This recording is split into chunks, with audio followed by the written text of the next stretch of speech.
오늘은 예수께 받은 사명에 대해서 말씀을 드리도록 하겠습니다. 하나님께서 우리를 교회로 불러주셨습니다. 하나님의 부름을 받은 성도들은 한 사람도 맹목적으로 부름받은 사람이 없습니다.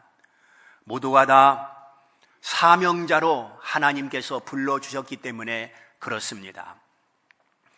그러면 내가 교회에 대한 사명이 무엇인가? 사도 바울을 통해서 생각해 보려고 합니다. 내가 항상 여러분 가운데서 어떻게 행하였는지 알지 않느냐라고 사도 바울은 말씀하면서 그가 교회에 대한 열정을 우리에게 보여주고 있습니다. 먼저 19절에 기록된 말씀을 보면 모든 겸손과 눈물을 흘렸다라고 말씀하고 있습니다. 바울은 교회를 위해서 눈물을 아낌없이 흘린 사람입니다. 바울처럼 교회를 위해서 울어본 사람이 있는가?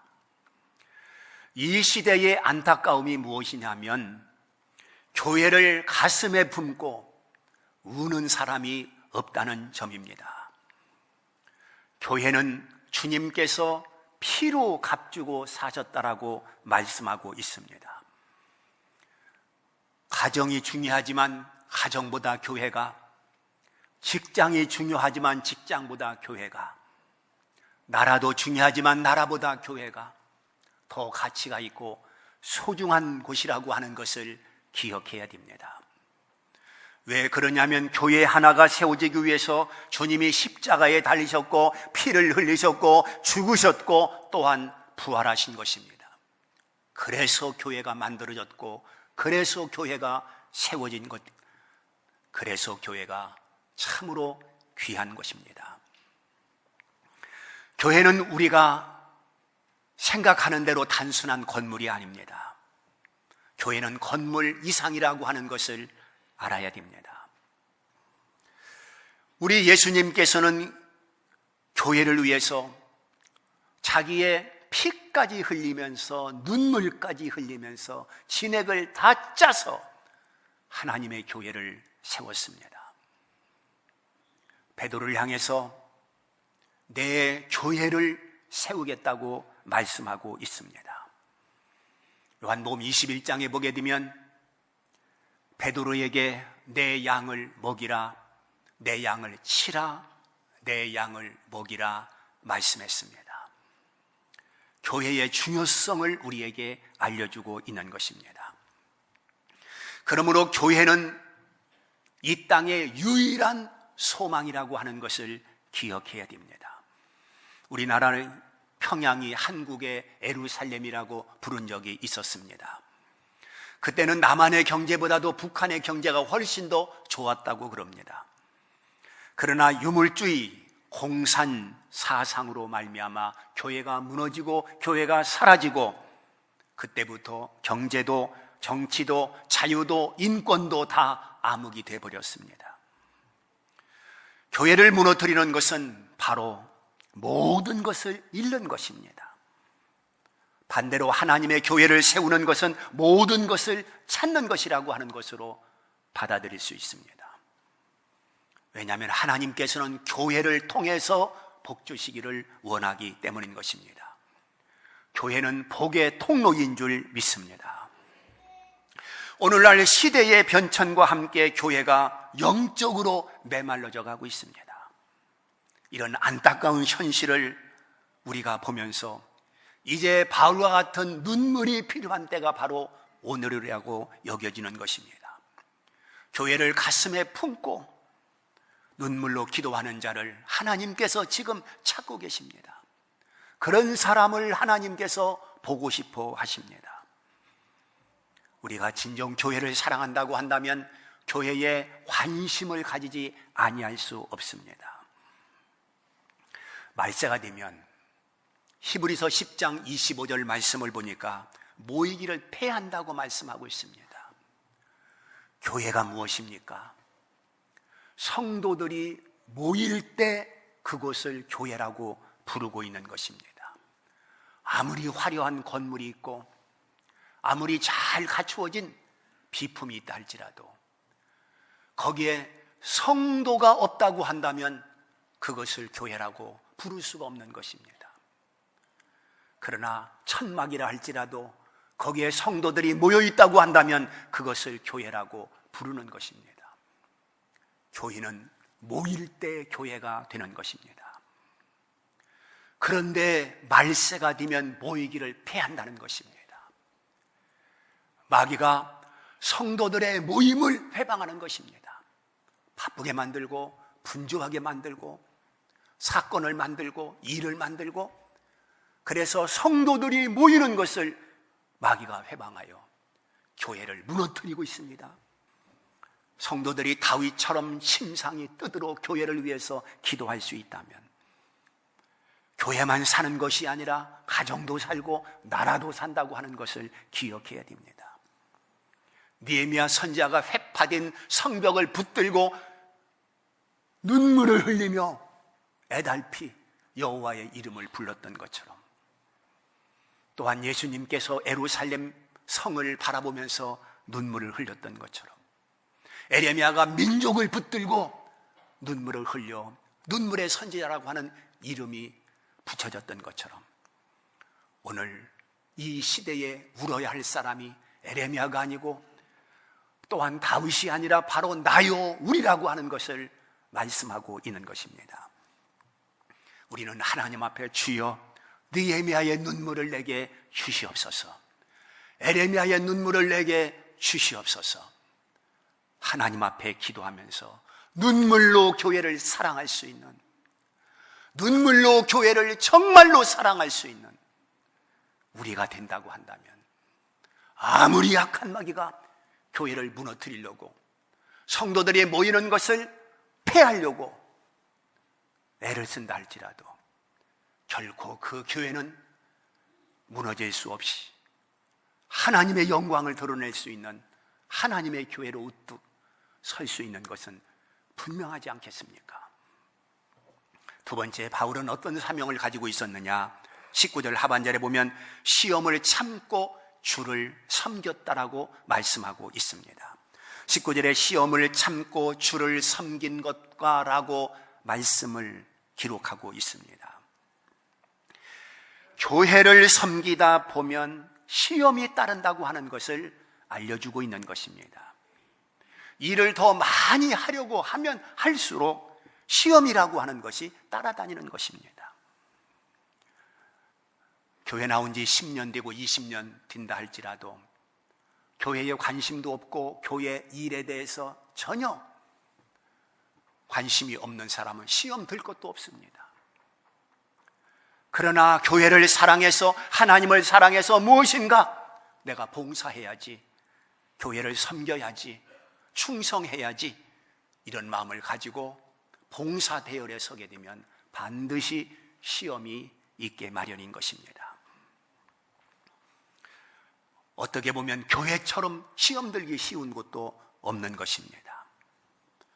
우리 주님께서는 사람의 감정을 잘 아시고 사람의 심리도 잘 아시고 또한 교회 사정도 잘 아시기 때문에 주님께서 가르쳐 주신 기도 가운데 7가지 관구 내용이 나오는데 그 가운데 하나가 시험에 들게 하지 마옵시고, 이렇게 기도를 가르쳐 주었습니다.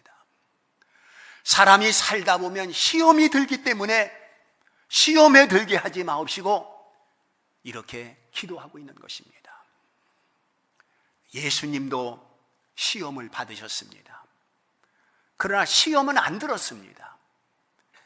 예수님께서 공생애를 시작할 때에 광야에 가서 40일 동안 금식 기도를 하고 난 다음에 마귀가 찾아와서 돌 가지고 떡 만들어 먹어라, 그리고 성전 꼭대기에 세워놓고 뛰어내려라, 그리고 내게 절하라, 그러면 천하만국을 너에게 주겠다, 이렇게 구미가 당기는 시험을 했습니다.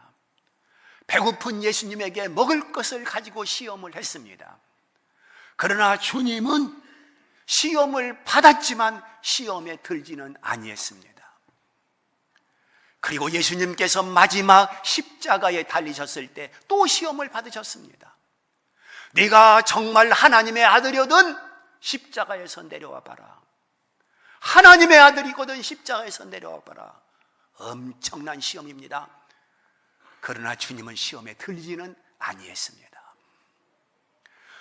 주님께서 우리들에게 가르쳐 주신 기도는 시험에 들게 하지 말라는 기도였었습니다. 사랑하는 성도 여러분, 오늘 우리가 하나님을 섬기는 것이 성도의 책임이지 않습니까? 그런데 하나님을 섬길 때에 시험이 따라다닌다고 하는 것을 기억해야 됩니다. 바울에게도 시험이 있었습니다. 그래서 시험을 참고 주를 섬겼노라고 오늘 말씀하고 있는 것입니다.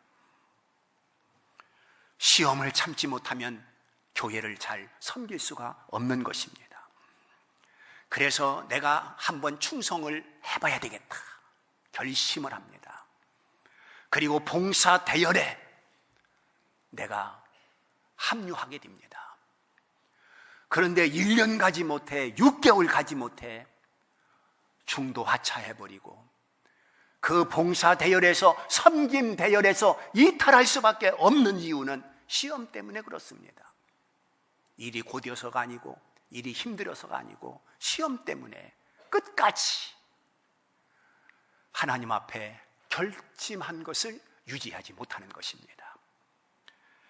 얼마나 많은 사람들이 섬김의 대열에서 낙오됐는지 이루 말할 수가 없습니다. 우리 성도들 가운데서 10년 넘게 20년 넘게 성가대를 한다, 혹은 주일학교 교사를 한다, 혹은 식당에서 아니면 교회에서 안팎으로 청소를 한다, 이 모든 것들을 지금까지 지속해왔다고 한다면 시험이 없어서가 아니라 시험이 있었지만 그것을 잘 참고 견딤으로 10년, 20년 동안 하나님 앞에 충성할 수 있는 것입니다. 너무도 많은 사람들이 충성하겠노라 하지만 끝까지 충성하지 못하는 것은 시험을 이기지 못하고 시험을 참지 못하고 시험에 들었기 때문에 결국은 섬김에서 이탈하는 것이라 그런 말입니다. 우리가 하나님의 부름을 받을 때 사명자로 부름받았다고 말씀을 드렸습니다. 그러므로 모든 성도들은 사명에 충실한 자가 되어야 되는 것입니다. 하나님께서 나를 교회의 일꾼으로 불러주셨습니다. 충성하는 것을 하나님께서는 보고 싶어 하시며 우리 자신은 하나님 앞에 충성하는 것을 보람으로 여겨야 되는 것입니다. 세 번째, 바울의 사명이 무엇이었느냐? 성령에 매여 살았다라고 말씀하고 있습니다. 22절에 보니까 성령에 매여 살았던 바울, 즉 하나님의 뜻대로 살았다는 말씀입니다. 그는 성령에 매여 예루살렘으로 갔다고 그랬습니다. 하나님의 뜻에 철저히 순종했던 바울의 모습을 보게 되는 것입니다. 바울은 하나님께서 유럽 교회로 가라 하면 유럽 교회로 갔고, 예루살렘 교회로 가라 하면 예루살렘 교회로 갔던 사람입니다. 철저히 하나님의 뜻에 복종했습니다. 그게 하나님의 종이라고 여겼던 바울의 실제 모습이었던 것입니다. 유럽으로 가면 유럽에서 해야 할 일이 있었고, 예루살렘으로 가면 예루살렘에서 해야 할 일이 그를 기다리고 있었습니다. 이렇게 하나님의 자녀들은 철저히 하나님의 뜻에 순종하고 복종할 수 있는 그런 자세가 중요한 것입니다. 바울은 사심을 버리고 결박과 환난이 기다린다고 하나 그것을 두려워하지 아니하고 환난과 시련을 눈에 보듯이 뻔히 보면서도 하나님의 뜻을 거부하지 아니한 바울의 사명을 엿보게 되는 것입니다. 그 다음에 바울은 은혜의 복음을 전하는 것이 바로 사명이라고 생각을 했습니다. 오늘 24절 말씀을 보면 예수께 받은 사명은 하나님의 은혜의 복음을 전하는 것이라 이렇게 말씀을 하고 있습니다. 예수께 받은 사명이 무엇이냐? 은혜의 복음을 전하는 것이다 고백하고 있습니다. 바울이 복음을 전할 그 당시는 사실 복음 전할 만한 환경이 아니었었습니다. 왜냐하면 23절에서 복음 전파의 결박과 환난이 기다린다 이렇게 성경에 기록되고 있습니다. 복음 전파의 결박과 환난이 기다린다는 이 말씀은 지금 바울이 예루살렘에 가서 복음을 증거할 때 쌍수들어 그를 환영하고 그를 맞이하는 환영객들이 기다리고 있는 것이 아니라 바울을 핍박하고 바울을 결박하고 마침내 바울을 죽이려고 하는 이런 사람들이 기다리고 있다는 것입니다.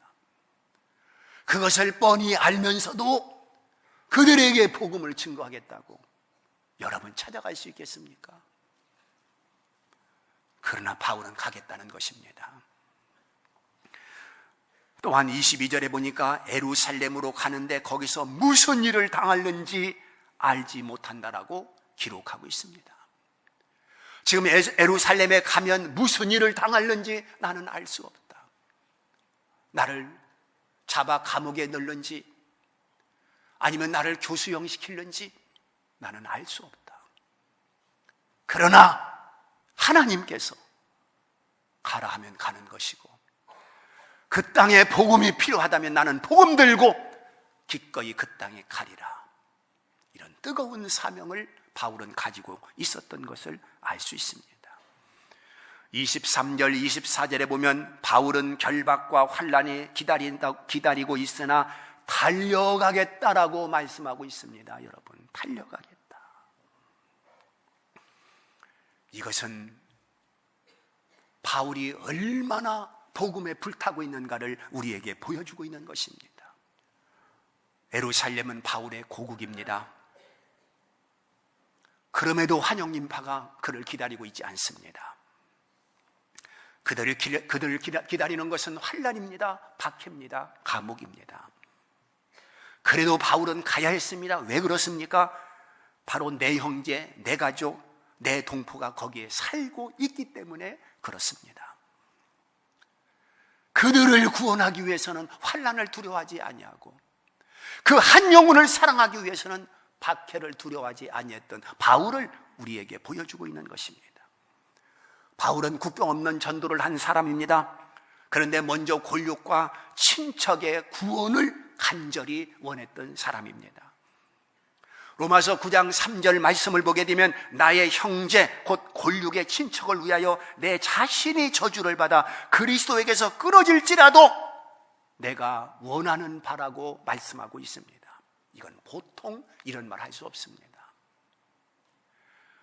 이건 하나님 앞에 정말로 때를 쓰는 겁니다. 하나님, 내 형제를 구원해 주옵소서.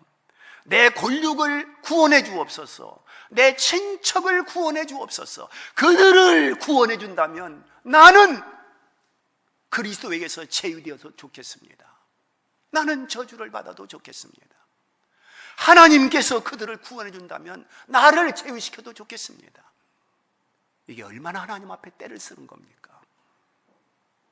이것은 자기의 골육과 자기의 친척의 영혼을 얼마만큼 바울이 사랑하고 있는가를 우리에게 보여주고 있는 것입니다. 이렇게 바울은 혈육의 구원을 간절히 소원하고 있었습니다. 왜 그렇습니까? 왜 그렇게 가족의 구원을 열망했겠습니까?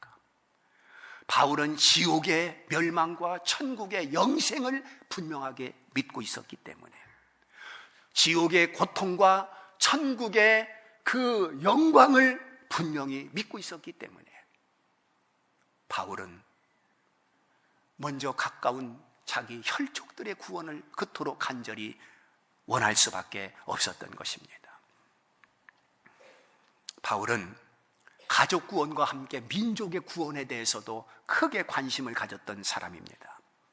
로마서 1장 15절에 보면 나는 할 수 있는 대로 로마에 있는 너희들에게도 복음 전하기를 원하노라 그랬습니다. 이건 이방인들에게 복음 전하기를 원했다는 것이죠. 그런데 로마서 1장 16절에 보면 이 복음은 모든 믿는 자들에게 구원을 주시는 하나님의 능력이 됨이니 첫째는 유대인에게 또한 헬라인에게로다. 첫째는 유대인들에게 이 복음이 필요하다고 말씀하고 있는 것을 볼 수가 있습니다. 이렇게 먼저 자기 동족에게 구원받기를, 유대인들에게 복음을 증거하기를 원했던 바울을 보여주고 있는 것입니다. 은혜의 복음을 증언하는 일을 마치려 하면은 생명조차 조금도 귀한 것으로 여기지 아니하노라 그랬습니다. 생명이 얼마나 귀합니까? 생명이 2개가 있습니까? 10개가 있습니까? 생명은 하나밖에 없습니다. 그 하나밖에 없는 생명을 복음을 증거하는데 사용하겠다는 것입니다. 복음 증거를 위해서 목숨을 걸겠다는 것입니다. 이렇게 말하는 바울은 생명이 귀한 줄 알기 때문에 생명을 구원하기 위해서 자기 생명을 바치겠다고 말씀하고 있는 것입니다. 사람의 생명이 파리 목숨이나 돼지 목숨 같다면 그토록 핍박을 받아가면서 복음을 증거할 이유도 없을 것입니다. 그러나 사람이 어찌 파리 목숨과 돼지 목숨과 비교할 수 있겠습니까? 너무 소중한 생명이지 않습니까? 하나님의 형상대로 지음을 받지 아니했습니까? 천하보다 귀하다고 말씀하고 있지 않습니까? 이런 귀한 생명을 놔둘 수가 없다는 것입니다. 바울은 아무리 그렇다 할지라도 어떻게 목숨까지 걸 수가 있겠는가라고 말할 수 있을지 모르겠습니다. 그러나 바울은 이미 자기 자신이 죽었다고 생각했습니다. 바울은 이렇게 말합니다. 내가 그리스도와 함께 십자가에 못 박혔나니 이제는 내가 사는 것이 아니요 오직 이제 그리스도 안에서 내가 사는 것이다. 내가 육체 가운데 사는 것은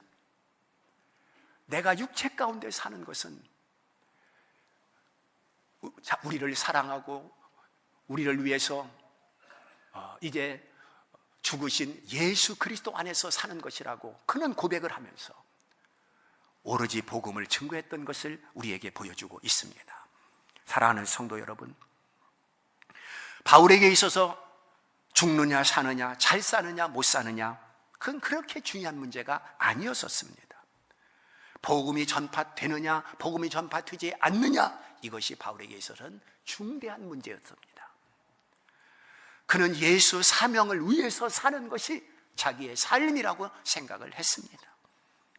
그래서 눈물로 시험을 참고 주를 섬기고 그리고 성령에 매어 살고 은혜의 복음을 증언하면서 살았던 바울입니다. 우리가 바울만큼이야 뜨겁게 살지는 못한다 할지라도 오늘 바울이 받은 그 사명이나 우리가 받은 사명이나 다르지 않다는 것을 알아야 됩니다. 하나님께서 나에게 맡겨주신 사명이 있다고 한다면 이 사명에 철저한 성도들이 되어야 되는 것입니다. 하나님의 교회에서 하나님의 일은 아무리 작은 일이라 할지라도 그것이 얼마나 가치가 있는 것인가를 알아야 됩니다. 아무리 작은 일이라 할지라도 하나님의 일이기 때문에 중요한 것입니다. 그래서 하나님의 집에서 문지기로 있는 것이 더 좋다라고 말씀하고 있는 것입니다. 하나님 앞에 부름받은 우리가 하나님께로부터 받은 사명을 철저히 감당할 수 있기를 주님의 이름으로 축원합니다.